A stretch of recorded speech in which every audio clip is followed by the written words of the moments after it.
이곳 아파트 10억 폭락, 4년 전 가격으로 회귀, 그리고 최근 큰 폭으로 하락한 탑5를 소개해 드리겠습니다. 안녕하세요. 부알파고입니다. 먼저 10억 폭락한 아파트 소식부터 전해드리겠습니다.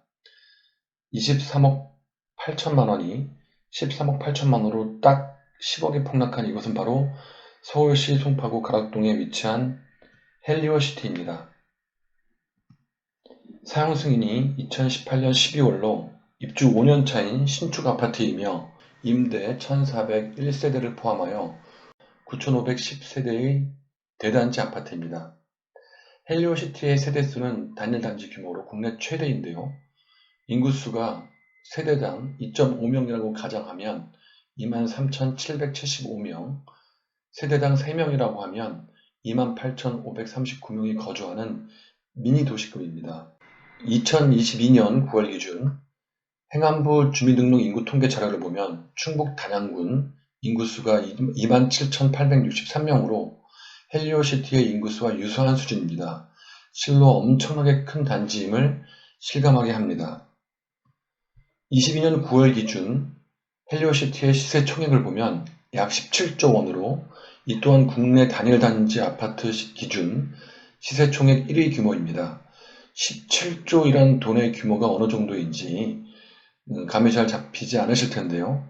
1대1로 비교하기에는 다소 무리가 있지만 한국 주식시장 코스피 시가총액 순위로 보면 22년 10월 7일 종가 기준 18위인 SK 주식회사의 시가총액 약 15조 원보다 많은 금액입니다.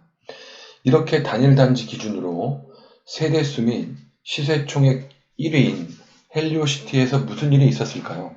바로 직전 최고가 대비 무려 10억 원이나 폭락한 거래 사례가 나왔습니다. 해당 타입은 전용 면적 84제곱미터로 작년 10월에 23억 8천만 원의 최고 금액으로 거래됐지만 올해 9월에 직거래로 13억 8천만 원에 거래되어 1년 만에 정확히 10억 원이 떨어졌습니다. 실거래가 추이를 보여주는 그래프인데요. 올해 9월에 실거래가 13억 8천만 원은 2018년 3월에 최저 실거래가 13억 5천만 원 수준으로 4년 전 가격으로 회귀한 것처럼 보입니다. 앞서 말씀드린 바와 같이 해당 사례는 직거래였고 특수 관계자 간의 거래로 추정되므로 정상적인 거래라고 보기에는 다소 무리가 있어 보입니다. 다만 지금과 같이 부동산 대세 하락기에 있어서 이와 같은 저가 매매 사례는 아파트 매수 심리에 부정적인 영향으로 작용하지 않을까 판단됩니다. 그럼 바로 이어서 최근 하락폭이 큰 서울 아파트 탑5를 소개해 드리겠습니다. 먼저 5위입니다. 서울시 송파구 잠실동에 위치한 잠실 엘스입니다. 2008년 9월에 사용 승인되었고 5,678세대로 대단지 아파트입니다. 하락 거래된 타입은 전용 면적 84제곱미터로 작년 10월에 최고가 27억 원에 거래되었고 올해 10월에 19억 5천만 원에 거래되어 7억 5천만 원이 빠졌으며 하락률은 27.8%입니다. 심리적 저항선인 20억이 무너졌네요.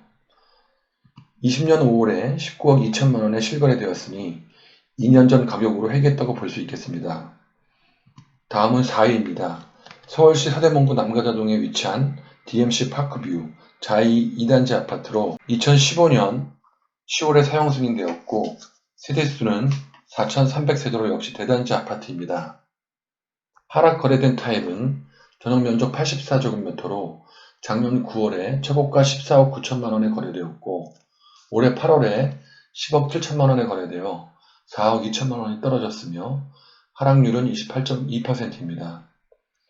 20년 6월에 10억 4천만 원에 실거래되었으니 이 아파트 역시 2년 전 가격으로 돌아갔다고 볼 수 있겠습니다. 이어서 3위입니다. 서울시 강서구 마곡동에 위치한 마곡 13단지 힐스테이트 아파트입니다. 2017년 4월에 사용 승인되었고 세대수는 1194세대로 대단지 아파트입니다.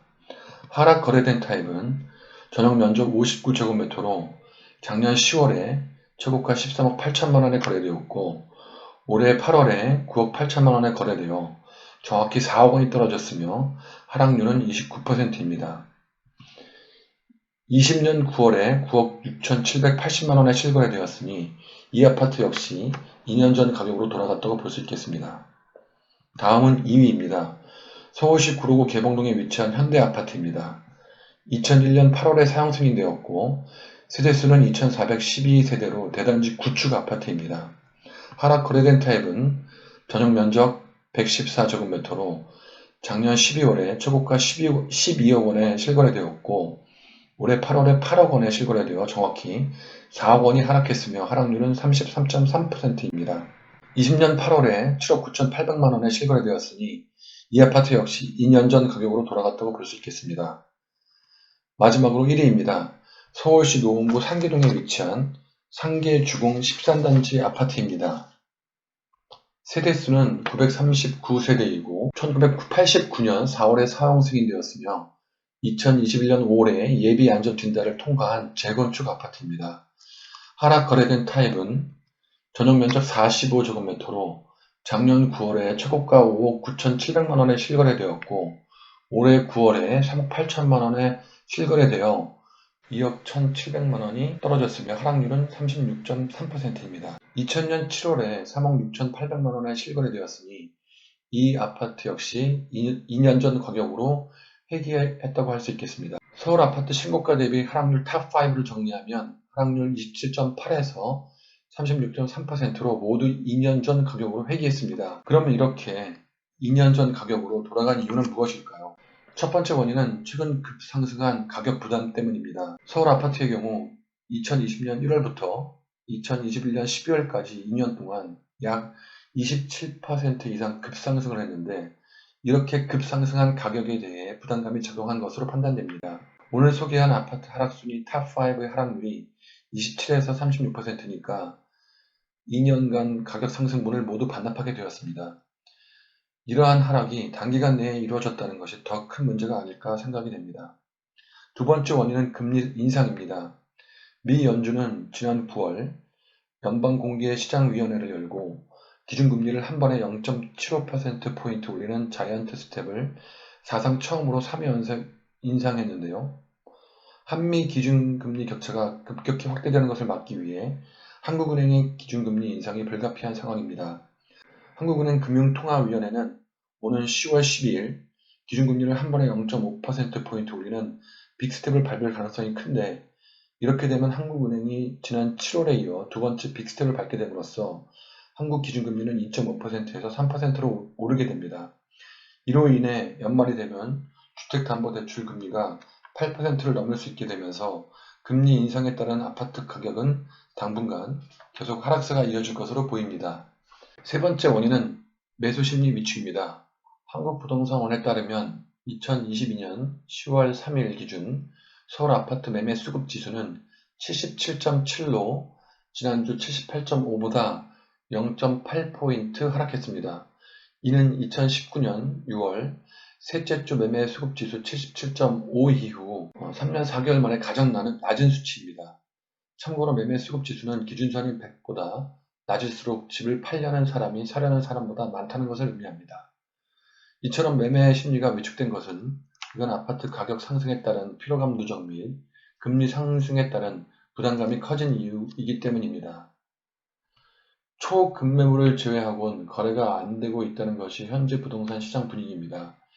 최근 급상승한 가격 부담 그리고 금리 인상 및 매수 심리 위축에 따라 시장에는 매물이 계속 적체되면서 가격 하락폭이 커지고 있는 추세입니다. 향후 아파트 가격이 언제까지 얼마나 더 하락할지 저와 함께 계속해서 부동산 시황을 확인해 보시면 좋을 것 같습니다. 영상이 조금이라도 도움이 되셨다면 구독과 좋아요 부탁드립니다. 시청해 주셔서 감사합니다.